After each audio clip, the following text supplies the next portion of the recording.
Galit sa akin. Uy, maestro. Bakit ako di mo na pinapansin? Tinutupad naman ang pagmamahal inalay ko sa'yo. Ma. Parang hirap pala magtitiis ako.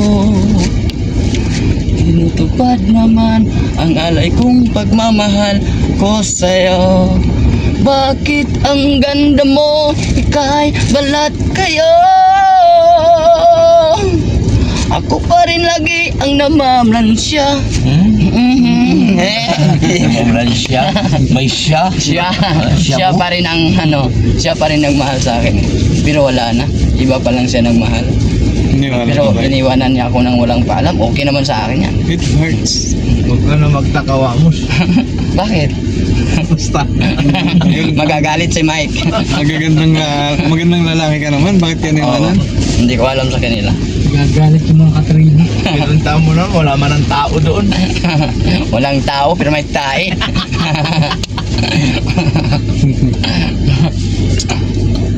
Dito kami kumuha kami ng gulay.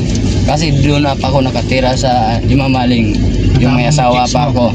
May asawa pa ako Yung yun. maliit na bahay dyan ba ngayon? Magdala natin. Sige. Kasi Sumasayad na eh. Tulad doon na sumasayad. yung kasama natin, kawawa naman eh. Masyadong ulap yun. Sumasayad. Pati tao sumasayad na rin. Yung kasama natin, si JC. Uy. Ito, may tao dito? Ay, hindi. Kawawa naman si JC eh. Na nalaglag doon sa Nalaglag na. Hindi siguro yan. Kawawa naman talaga siya. Nasugatan. Nasugatan. Oh. Maliit. Maliit lang yung sugat ni Sabi niya siya yung JC. pinakakawawa. Balta mo yung gamot siya may gawa. Nangudngod na, nasugatan pa. Oo. 2 times. Puta. 2 times na yon. Pagka tatlong beses na yan, wala na. Malaki na yung Tatlong bisis. Ano mangyayari ba?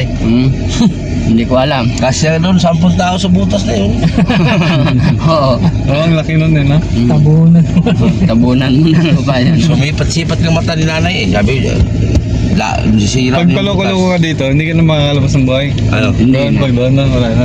Hindi na.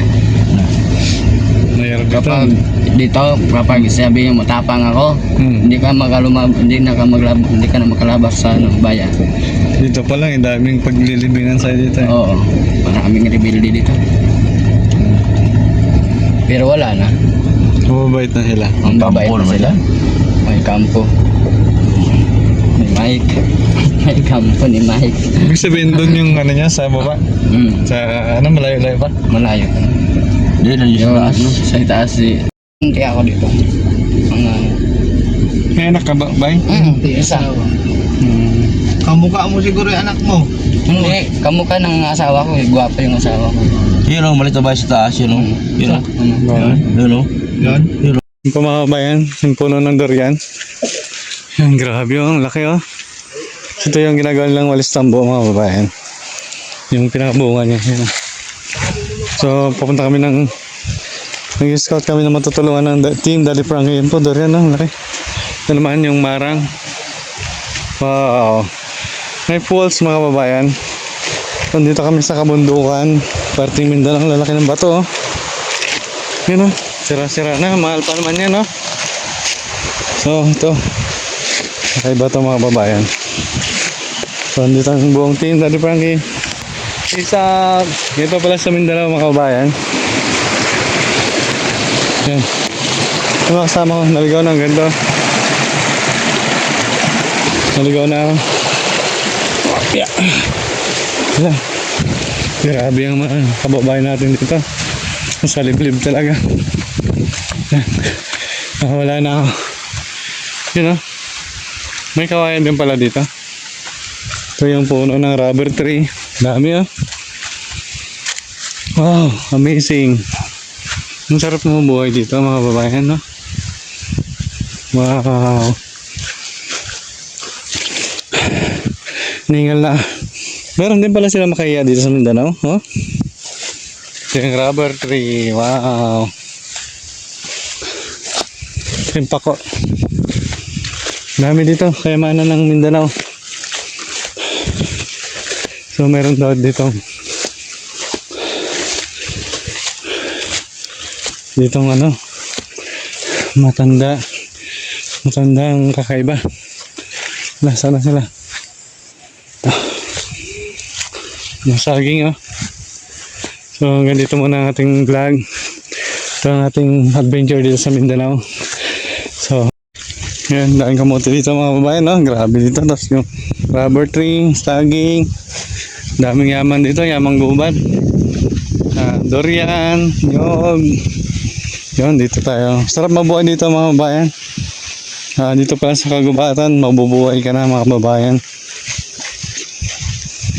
So, rubber tree na yan, ha. Ang ginagawang ano po yan, mga tsinelas, mga gulong, mga rubber, lahat ng uri ng rubber po, dyan nagmumula. Pinaprocess hanggang sa mag-inventa na ng manufacturing. Yan. So, ito ang talagang hanap buhay dito, no? Kaya mayayaman yung ating mga babae dito sa Mindanao. Dahil ang isa dyan na dahilan, malawak ang kanilang malupain. Grabe, no?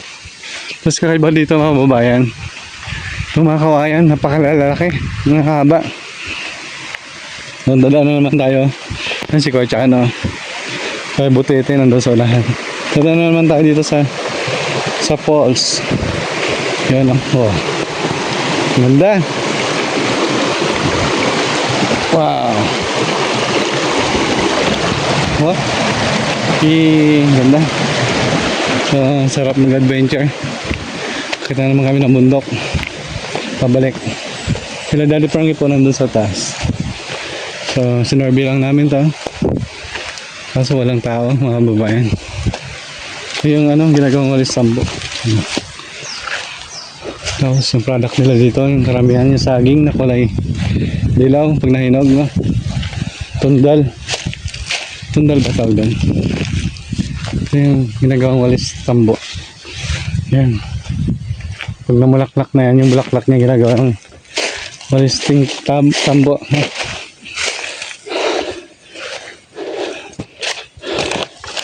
Nakakaingal nga lang kasi bundok mga kabayan yun, no? Nakita nyo yan, may puno ng durian. So, 1 kilometro yung layo mula sa kalsada pababa. Yan mga kabayan, supportahan nyo po ang buong team sa Motovlog TV, Daddy Frankie Official, Kuya ano, Kuya Rob, Kuya GC, Kuya Rizky, Boss Tax, Boss JB, Aling Rochelle, Kuya Rizky, at ang aking asawa, Bisagar. Yan lang mga kabayan. Hanggang dito na lang. Maraming salamat po. Please like and share. Bye bye. Peace out.